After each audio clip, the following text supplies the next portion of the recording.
And good morning, magandang umaga po mga idol. Ako po si Taong Gala at this time medyo napareaksyon tayo. Actually mga idol, sabi ko nga nananahimik na tayo kasi sobrang busy ako. Pero nung nanonood ako sa vlog nila Intoy, ay nagulat ako mga idol dahil doon sa sinabing o isyo patungkol po doon sa usaping nasilaw daw sila Intoy sa pera. Sabi ko, ha? Alam niyo po mga idol, bago po natin natumbukin yan, balikan lang natin yung ating mga nakaraang mga reaksyon kasi konektado po ito sa puntong ganyan. Noong pong mga nagdaang mga araw, o noong 2025 pa po, nung una tayong magreaksyon, nasabi ko na po sa inyo na sabi ko by 2026 ay lalago at lalago ang channel ni Entoy. Hindi man by numbers, sa dami ng followers, kundi dito po lumago yung mga taong nagmamahal sa kanila. Ang dami pong mga nagsisend ng tulong, nag-i-sponsor sa kanila. No? Then, ito na po yung punto ngayon na nasilaw daw sa salapi. Ako para sa akin, ganito lang po yung punto mga idol eh. Ito pong mga nagsasabing nasilaw sa salapi, tatanong ko lang, hindi po ba ito vlogger din? Hindi po ba sila tumanggap din ng sponsor? O baka naman mga idol, kaya ko nila nasasabi dahil malayo. Malayo po ang agwat doon po sa actual na natatanggap nila. Ibig sabihin, baka po hindi katulad ng kila Intoy. Actually, mula nung lumabas, sila Intoy, mula po nang magsulo si Intoy, si Ate Mingay, si Kuya Noy, yung pong channel nila. Alam mo po, umani ng siksik-liglig na biyaya. Dito hindi natin masisisi ang mga taong nais magbigay sa kanila, nais tumulong, kasi discretion niya ng sponsor. Ako para sa akin, kaya siguro marami ang tumulong sa kanila kasi may mga sponsor talaga na ang gusto nila ay direktang ibigay sa taong nais nilang bigyan. Pangalawa, isa po sa punto, nakikita nila na ang channel na ito ay talagang, kumbaga walang OA, walang emosyon, walang imot-imot, di po ba? Normal na nagbibigay ng positivity at saya sa mga followers. Pansinin po natin mga idol, noong pong umalis, balikan natin yung pag-alis nila Intoy at maging sila Kuya Noy, umani ito ng batikos, umani ng ganito, ng ganyan. Pero ang tanong, yung po bang nambabatiko sa kanila, ano na po ang nangyari? Di po ba? Parang ako nga ho mga idol ay masakit na sa ulo kapag sumisilip ako sapagkat parang na lang, puro mga clickbait na. Puro mga clickbait yung mga title. Di po ba? Nakakabahala o nakakalungkot. Akala mo kung ano na ang laman. Tapos, maya-maya, may magsasalit at magsasabi na okay sila. Masaya na masaya sila. Pero yung mukha naman, kita mo naman, hindi naman masaya kasi stress. Di po ba? Unlike dito sa kila na kung ano po yung sinasabi, nakikita sa mukha. Unlike na kung ano po yung mga nakikita nila o yung mga lumalabas sa bibig nila, yan po yung nakikita natin. Ibig sabihin, totoo. Totoo po. At nakakapag-create sila ng koneksyon. So, para sa akin, ito yung rason kung bakit umaani sila ng tulong. Po? Para sa akin, dapat positive tayo eh. Maging masaya tayo sa tagumpay na naabot ng iba. Hindi yung dahil sa ganito ang nangyayari. Actually, hindi inaasahan yun, Kahit ako man, sobrang natutuwa. Kasi hindi ko inaasahan ganun kasidhi yung tulong at suporta ng mga tao na ibinigay nila. Lalong-lalo na po kay Intoy, sunod-sunod yung tulong. Kaya ako nakakapagtanong, bakit naging ganito? At kung titingnan nga natin maigi at i-analisa natin yung kanilang channel, isang punto lang ang aking nakikita. Una, yung positivity ng channel. Walang emotion, walang kaarte-arte, walang drama. Normal lang na daloy na nakakapag-connect sila sa kanilang followers. Ito yung nakikita ko. So siguro dapat, sa halip na sabihin natin na nadala sila sa salapi, dapat ako para sa akin, kung magkaparehas ang content namin, ako para sa akin, gagamitin ko sila Intoy at si Noy sa proseso na bakit sila nagkaganon. Ibig sabihin, yung mga nangyayari sa kanila, yung mga nagaganap sa kanila ay pwedeng-pwede kung pag-aralan at gamitin para mapalakas ang aking sarili. Hindi para kainggitan. Yun dapat ang tapak. Ano po? Kasi doon pa lang maraming tanong na bakit?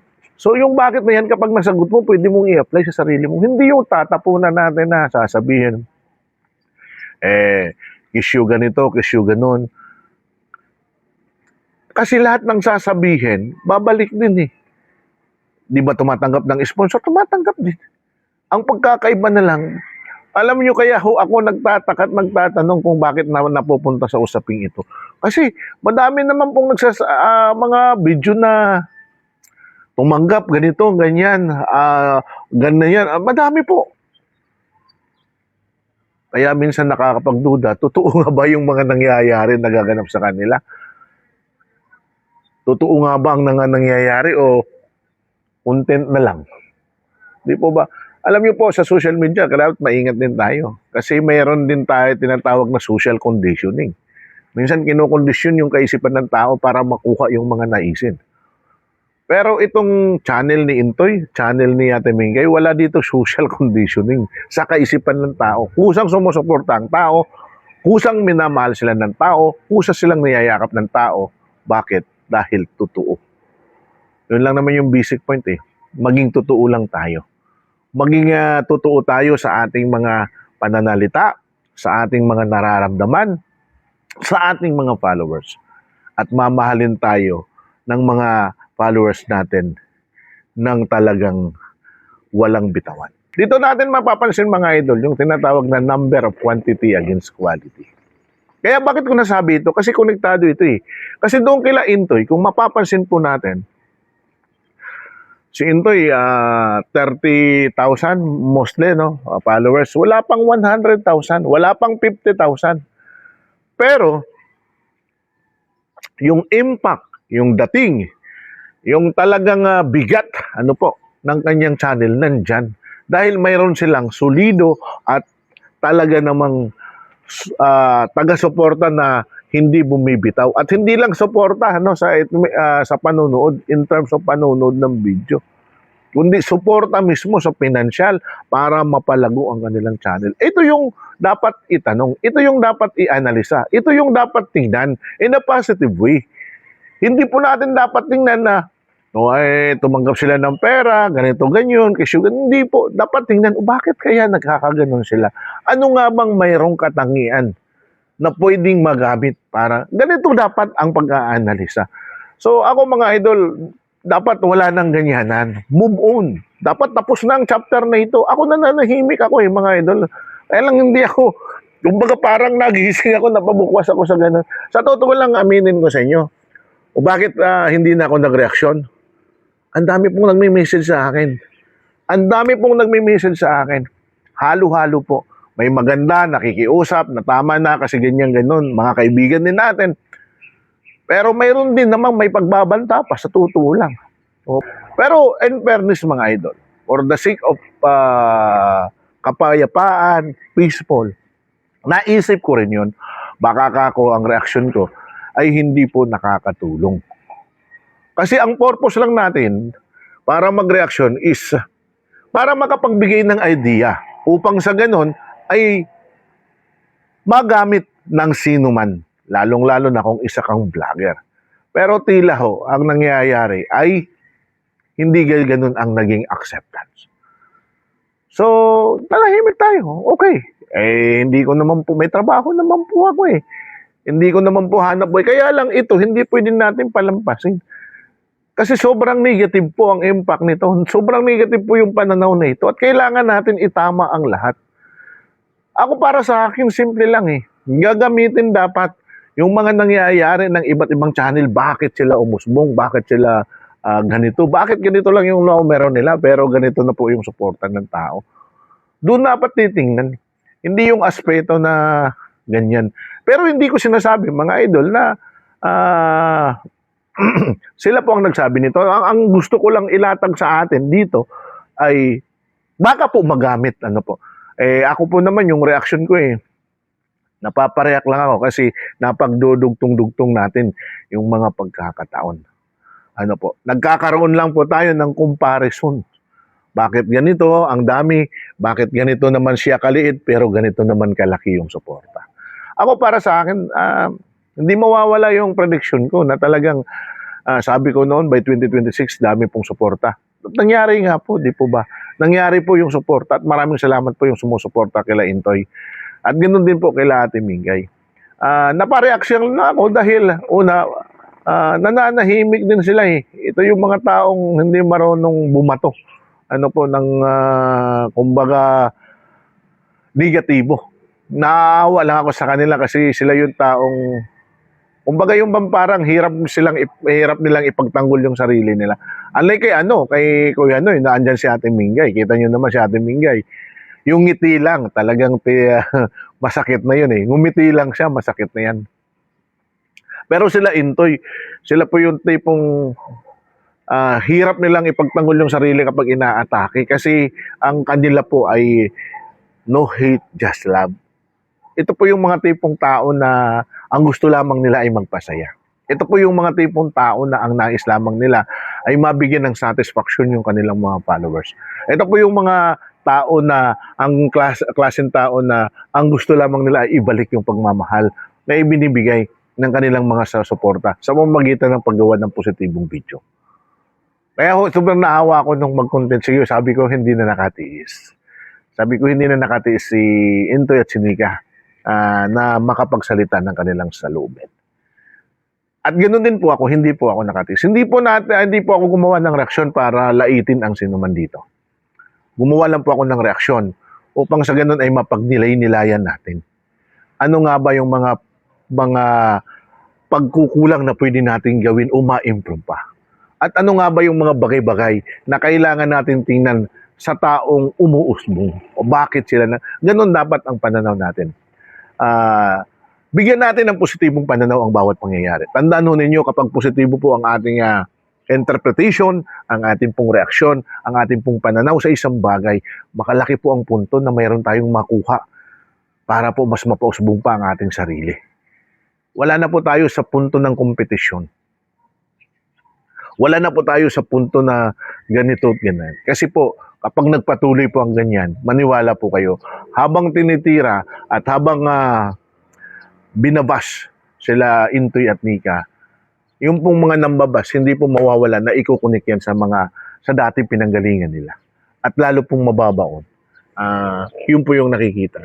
Although may malaking community, pero kita nyo naman yung number.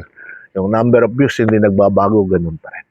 So dapat po may baguhin sa strategy, may baguhin sa pamamaraan, may baguhin sa sistema. Di po ba? Noon, nung nagre-reaction ako sa ka-business, marami ang humihiling, tumulong ka na lang. Ito na nga po, may channel na siya eh. Pero bakit hindi nasusuportahan pa rin ng tao? That is a big question mark. Mayroon nga bang dapat mas improve pa? O mga idol, hindi ho natin ginawa ang reaksyon na ito para atakihin ang sinuman. Kundi ang gusto ko lamang po ilatag. Ngayon, kung mayroon pong negative comments, alam ko naman na maglalagay dyan, opinion nyo po yan. Pero hindi po ang hangad ko ay laitin ang sinuman.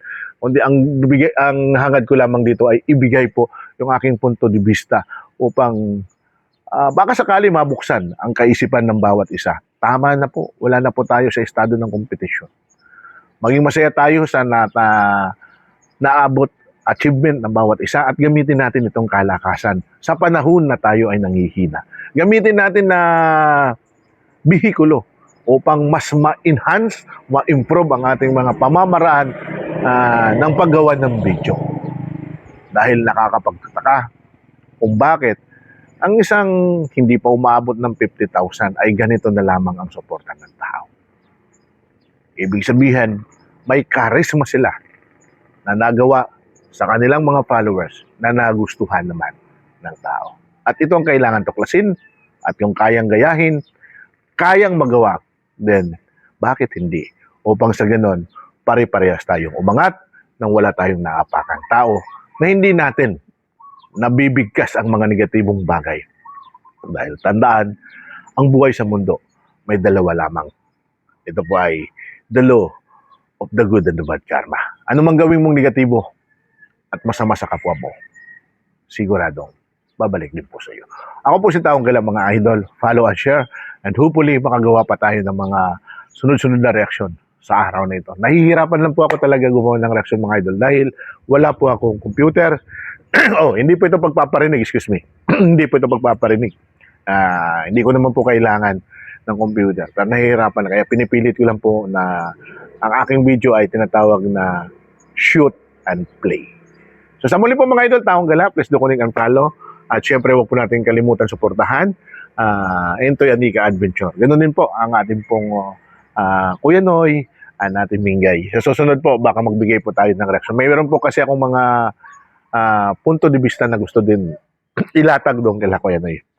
And congratulations sa ongoing na construction po ng inyong bahay.